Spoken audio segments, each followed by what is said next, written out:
As Americans head to the polls in the coming weeks, new laws passed in several states since 2020 are changing just who is responsible for overseeing the elections and declaring the winners. In many states, the job of running state elections has long rested with an elected Secretary of State.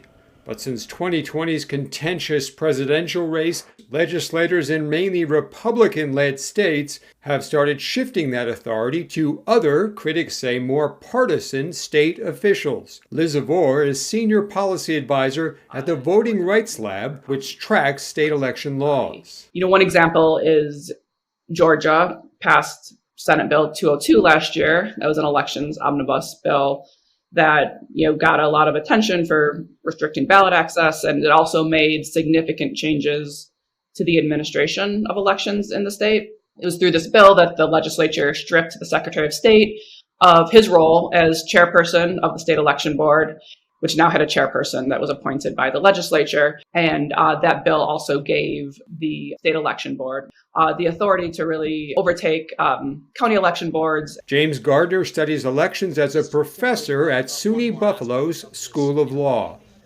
It appears to be an attempt to remove from control of the process impartial professionals, people who have been trusted since the beginning of the Republic, to run elections fairly and impartially. This is not a neutral good government reform, because it's happening only in situations where the present control of the electoral process is vested in an official that Republicans don't trust, and they want to put it into an institution that they trust more. Republicans such as Georgia Governor Brian Kemp deny that, but the state's Republican Secretary of State Brad Raffensperger has warned that the new law hands control to an unelected board unaccountable to the voters. Gardner points to another trend in states such as Texas and Iowa, making it easier to prosecute or sue election workers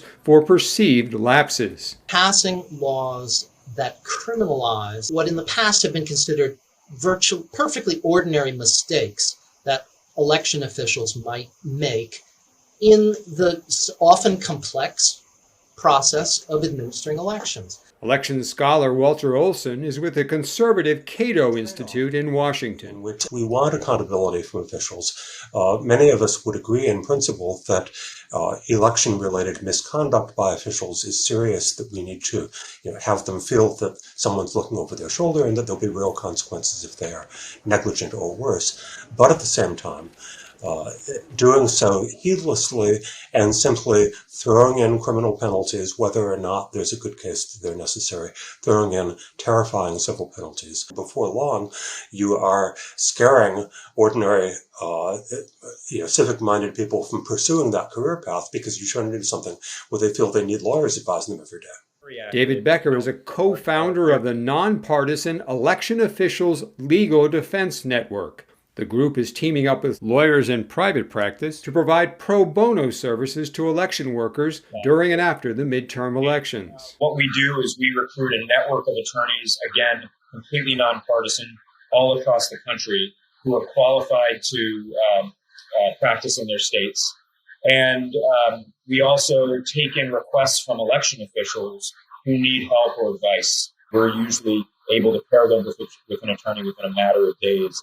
Olson says not every move to ensure the integrity of elections should be seen as inherently partisan. It's the old story, which is that even legislating against a potential danger inevitably has overshoot and has unintended effects. For Reuters Legal News, I'm Tom Rowe in Washington.